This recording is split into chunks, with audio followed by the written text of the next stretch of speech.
अंग्रेज जब अपने देश में आए थे ना, तो अंग्रेजों को एक चीज में बड़ा इंटरेस्ट आया था।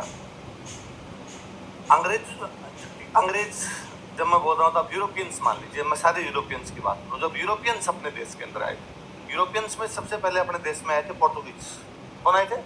पुर्तगाल के जो लोग थे वो सबसे पहले आए थे। एक बंदे का आपने नाम सुना तो वास्को डी गामा, नाम सुना वास्को डी गामा? सबसे पहले अपने देश में आने वाला यूरोपियन कोई था मॉडर्न में, तो कौन था? Vasco D gamma. जब यूरोपियंस अपने देश में आए तो उससे पहले वो भारत के बारे में ज्यादा बातें जानते नहीं थे। अच्छा, यूरोपियंस खुद ईसाई है सारे सारे। यूरोप के ज्यादातर लोग कौन से धर्म के हैं? ईसाई, क्रिश्चियन है वो सारे के सारे। एक धर्म से उनका और जो लेना देना था वो थे मुसलमान। मुसलमानों से उनकी खूब लड़ाइयां, इस्लाम के बारे में जानते थे। फिर इस अरब के लोग उनसे व्यापार करने के लिए जाते थे, तो भी वो मुसलमानों के बारे में जानते थे। और उनका मोटा मोटा ये था, भाई एक ईसाई धर्म में बड़ा, एक मुसलमान धर्म बड़ा है, और उसमें लोग टोपियां रखते हैं। अरब के लोग टोपियां रखते हैं, क्योंकि टोपी रखते हैं। वास्को डी गामा भारत आया, वास्को डी गामा भारत आया तो केरला आया सबसे पहले। केरला में अपनी जगह कालीकंठ, कौन जगह? तो वास्को डी गामा सबसे पहले कहाँ आया? अब उसको टोपी वाला कोई दिखाई नहीं, उसको लगा टोपी वाला तो कोई नहीं, इसका मतलब ये मुसलमान तो नहीं है, उसे लगा ईसाई है। तो शुरुआत में पुर्तगालियों को लगा कि भारत के लोग क्या है? ईसाई। पर बाद में उन्होंने देखा कि यार अपने काम तो ईसाइयों जैसे नहीं है। ऐसे जो ईसाई धर्म, मुसलमान धर्म, ये जो होते हैं, ये मूर्ति पूजा नहीं करते। कि मूर्तियों की पूजा होनी, अपने तो यहाँ सुबह सुबह मूर्ति के आगे लगते हैं भाई साहब।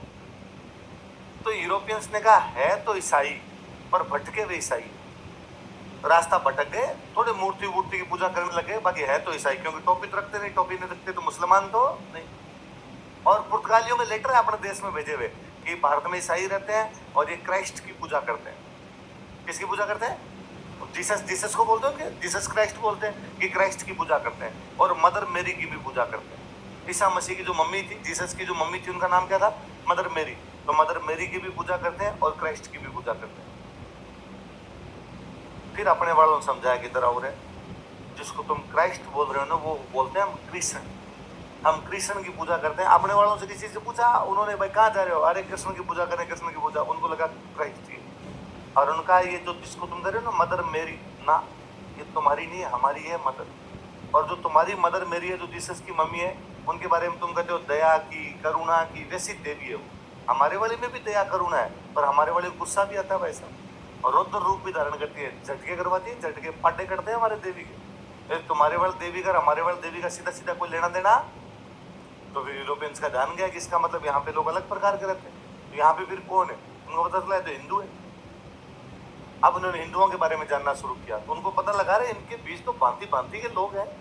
हिंदुओं में कोई कह रहा है मैं तो शिव जी की पूजा कर रहा हूँ, कोई कह रहा है मैं तो विष्णु की पूजा कर रहा हूँ, कोई कह रहा है ना ना मैं तो माता जी रोक लेता हूँ, एक कह रहा है मैं तो धोखता ही नहीं, मैं तो इनमें से किसी को भी मानता, नास्तिक, अथिस्ट कोई उनके अंदर।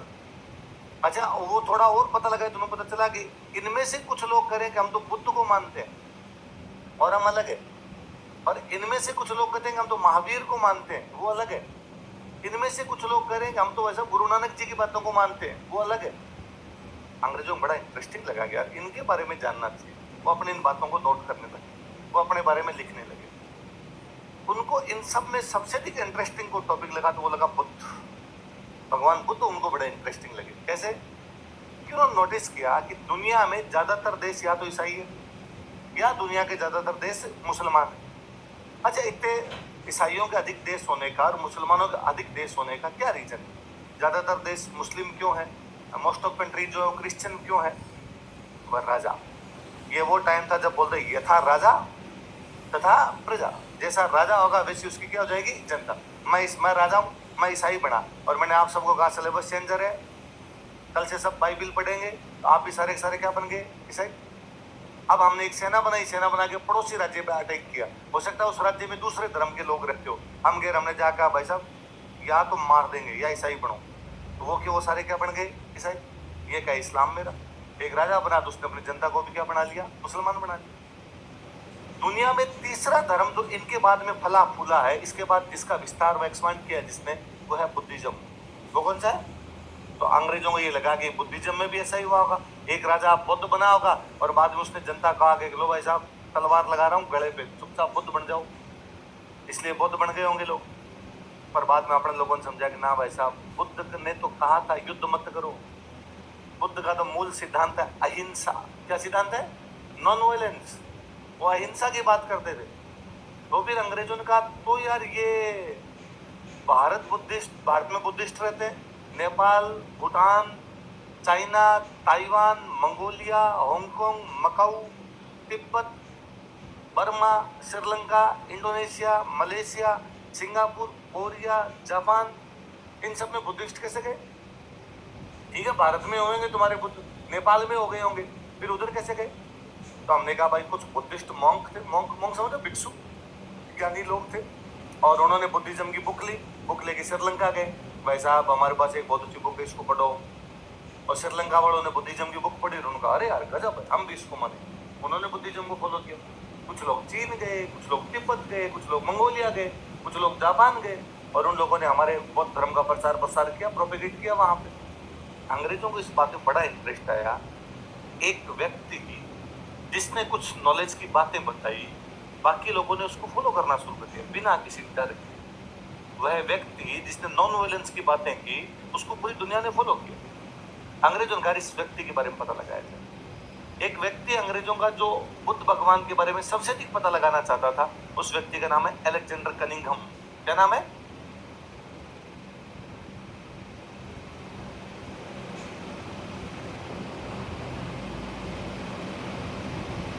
अलेक्जेंडर कनिंघम नाम करके एक बंदा था। इस बंदे को भगवान बुद्ध में बड़ा इंटरेस्ट है, और इसने अपने वालों से पूछा कि अरे भगवान बुद्ध पैदा कहाँ? हमने कहा लुम्बिनी। लुम्बिनी की खुदाई करो, क्योंकि पुराने लोगों के बारे में जानना है तो फिर खुदाई से पता चलेगा। हम ये मानते हैं कि पुरानी सभ्यताएं जमीन में से दब जाती है, तो खोदो, जमीन खोदोगे तो पता चल जाएगा। उसने खुदाई करी। अब खुदाई कराओगे तो कुछ ना कुछ तो मिल ही जाएगा। अब यहाँ खोद लो, कुछ ना कुछ तो यहाँ भी मिल ही जाएगा नीचे। अब हो सकता है वो भगवान बुद्ध के टाइम का, और हो सकता है भगवान बुद्ध के टाइम से पुराना, और हो सकता है 10 साल पुराना ही हो।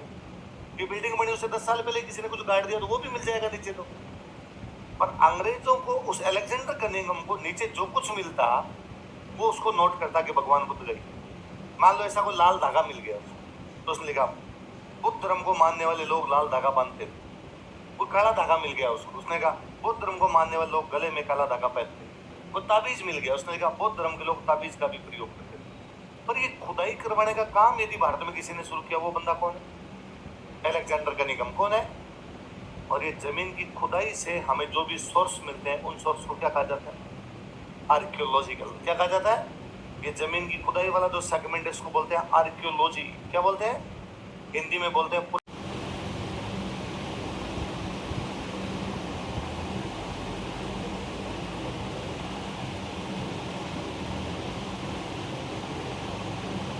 एक बार फिर लिखेंगे हम।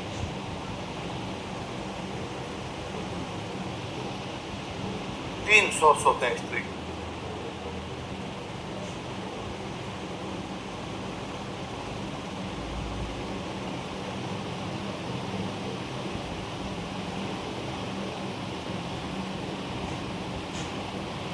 एक होता है आर्कियोलॉजिकल,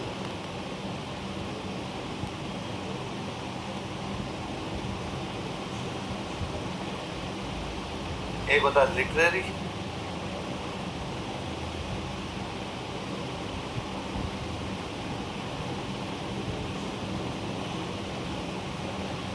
एक होता है आर्काइवल। उतारो एक बार, ऐसा कैसा उतारो, फिर मैं एक एक समझाता हूँ।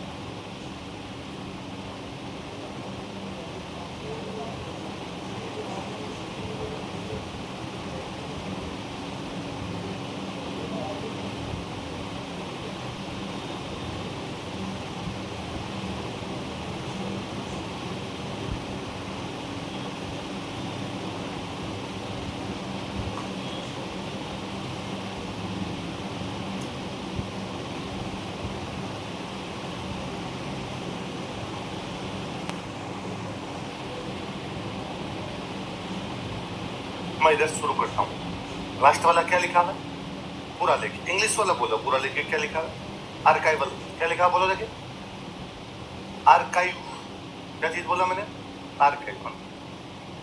अपने राजाओं के टाइम में, लेटर पीरियड में जाके, बाद में, शुरुआत में नहीं, बाद में जाके राजाओं ने जो कुछ वो करते थे उसको रिकॉर्ड करना शुरू कर दिया। जैसे एक राजा सुबह 10 बजे उठ के दरबार में आया। अब उसने दरबार में आने के बाद में 5 लोगों को दान दिए। एक आदमी को उसने गाय का दान दिया है, एक व्यक्ति को उसने कहा इसको 1100 रुपये दे दी जाए मकान बनाने के लिए, एक व्यक्ति को उसने कहा तीर्थ यात्रा करने के लिए जा रहे हैं, इसको ये 100 रुपये दे दिए जाए, एक व्यक्ति कहा कि ये सर्दी लग रही है इसको कंबल दे दी जाए, कुछ भी दान दिए, लिखते रिकॉर्ड करते। आज राजा ने 5 लोगों को दान दिए, उन लोगों के नाम बताते, उन लोगों को कितने कितने क्या क्या रुपए दान दिए, जमीन दान दी, गाय का दान दिया, रुपए का दान दिया, सब कुछ मेंशन कर। अब राजा ने क्या किया, अब राजा ने एक दूसरे राजा का दूत आया हुआ था, उससे मुलाकात, उस दूत का नाम क्या है, दूसरा राजा कौन है और क्या क्या बात है, रिकॉर्ड कर। अब क्या किया, अब राजा शिकार करने के लिए गया, शिकार में उसके साथ कौन कौन गए थे, क्या शिकार करके लाए थे, रिकॉर्ड कर। राजाओं ने अपना सब कुछ रिकॉर्ड करवाना शुरू, तो उनकी खूब सारी बुक्स होगी, रिकॉर्ड की बुक।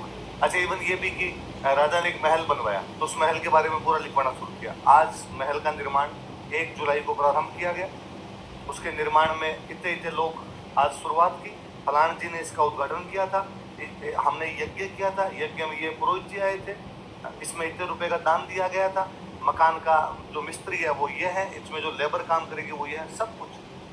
दूसरे दिन ईंटें हम वहां से लेके आए थे, पत्थर हम वहां से लेके आए थे, चूना हम वहां से लेके आए थे, सब कुछ मेंशन।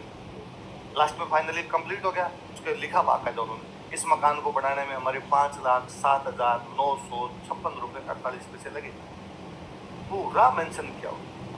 अब राजाओं का राज खत्म हो गया, वो रिकॉर्ड्स वाली बुक तो पड़ी थी, हम क्या करें उन रिकॉर्ड्स वाली बुक का, तो हमने उन सारी बुक को प्रिजर्व किया, हमने उन सारी बुक को रखना शुरू किया। वे जगह जहाँ वो बुक रखी जाती है उनको बोलते हैं आर्काइव।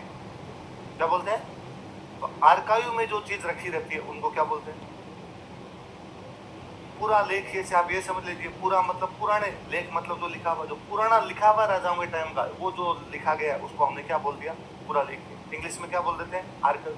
हमने हमारे पूरे देश का एक आर्काइव बनाया दिल्ली, कहाँ पर बनाया, उसको बोलते हैं नेशनल आर्काइव। क्या बोलते हैं, हमने राजस्थान का जो हमारा स्टेट आर्काइव बनाया वो बनाया बीकानेर, तो बीकानेर में राजस्थान के और दिल्ली में पूरे भारत के राजाओं के जो भी पुराने रिकॉर्ड रखे हुए हैं, वो जो सोर्स है उस सोर्स को हम क्या बोलते हैं, आर्काइव। क्या बोलते हैं, समझ गए, राजाओं के कैसे रिकॉर्ड, जिनमें राजा दिल्ली का मेंशन करवा, आज क्या हुआ है क्या नहीं हुआ था, वो वाली जो रिकॉर्ड्स की बातें हैं वो सारी की सारी आर्काइव्स में रखी, कहाँ रखी हुई है, आर्काइव। दूसरा सोर्स क्या बताओ, क्या है सर, किताबें लिखी गई, हो सकता है राजा ने किताब लिखवाई हो सकता है राजा नहीं लिखवाई, किसी ने यूँ लिख, जैसे अंग्रेज आए आपके देश में, अंग्रेज बड़ा ऑब्जर्व करते चीजों को, और उन्होंने ऑब्जर्व करना शुरू किया, वो अंग्रेज कहीं पर गए और उन्होंने देखा, और उन्होंने देख के कहा यार मैं गांव में रुका हुआ हूँ, इस गांव में एक मंदिर है, इस मंदिर में पुजारी जी रहते हैं, और वो सुबह सुबह जो होते हैं लोगों की भीड़ लगती है और वो लोगों के झाड़े लगाते हैं।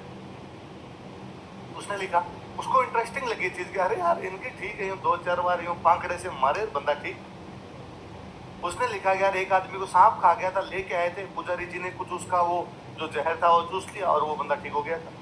तो उसको किसी ने कहा नहीं तो लिख, उसको इंटरेस्टिंग बात लिखी, उसने लिख दी, उसने बुक भी इंग्लिश में लिखी, इंग्लैंड में पब्लिश करवाई, पर हमें बाद में पता चला कि अरे इंग्लैंड की बुक में हमारे गांव की जानकारी है, रिकॉर्ड तो है, कुछ ना कुछ तो बता ही रहा वो हमारे बारे में।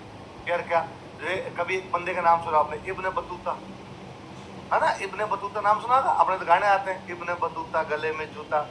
इब्ने बतूता एक यात्री था, मोरक्को से आया था, कहाँ से आया था, मोरक्को से आया था, केरला की तरफ से उधर से आया। अब उसने अपने बुक में खूब बातें लिखी, अपने राजा ने लिखवाई थोड़ी थी, कोई राजा था उस समय मोहम्मद बिन तुगलक, कौन था, मोहम्मद बिन, पर उसने नहीं उसके गाने पे नहीं लिखी, उसने अपने हिसाब से लिखी। वो गया हमारे साउथ इंडिया में एक शहर है दौलताबाद, क्या नाम है, उसने लिखा मैं दौलताबाद में हूँ, दौलताबाद में इतने दरवाजे हैं, ये जो दरवाजा है सबसे बड़ा है, यहाँ पर एक मंडी लगती है, मंडी के अंदर ये चीजें बिकती है, मंडी में सामान बेचने के लिए लोग बाहर से भी आते हैं। मेरे को 2 आदमी मिले थे जो भारत के थे ही नहीं, वो बाहर से आए थे, वो ये चीज बेचने के लिए आए थे, इसकी रेट इतनी है, कोई चोरी नहीं कर सकता, कोई चोरी कर लेता राजा उसको पकड़ लेता है, उसके हाथ काट दिए जाते हैं। इसी उसने बात मैंने, हमें उसकी किताबों से पता चला हमारे क्या कानून, हमें उसकी किताब से पता चला कि यार हमारे मंडी लगती थी, उस मंडी में क्या क्या चीजें बिकती थी, बेचने के लिए कौन कौन लोग आया करते थे। ऐसी अलग अलग भाषाओं की खूब किताब, क्योंकि पुराने टाइम में अपने यहाँ की भाषा थी संस्कृत, इसलिए ऐसी खूब सारी किताबें किसमें मिलती है, संस्कृत। बाद में जब अपनी भाषाएं डेवलप हुई तो राजस्थान की भाषा होगी राजस्थानी, तो हमारी किताबें किसमें मिलेगी, राजस्थानी। फिर जब मुसलमान आ गए थे तो किताबें लिखी गई फारसी भाषा, कौन सी भाषा में, अरबी या फारसी में लिखी गई, पर ज्यादातर उनमें से फारसी भाषा में, तो फारसी किताबें। और फिर जब अंग्रेज आ गए तो उन्होंने कौन सी भाषा में लिख दी, इंग्लिश। अलग अलग भाषाओं की खूब सारी किताब मिलती है। तो वो जो सारे सोर्स है वो सोर्स कौन से हैं, आगे बात समझ में? तो राजाओं ने जो अपना डेली रूटीन रिकॉर्ड करवाना शुरू किया था, फिर वो हमने आर्काइव में रख दिया। वो तो कौन सा है? आर्काइव। उस समय जो भी लोग आते थे या राजाओं के दरबार में रहने वाले जो लोग होते थे, वो उस समय की घटनाओं को लिखा करते।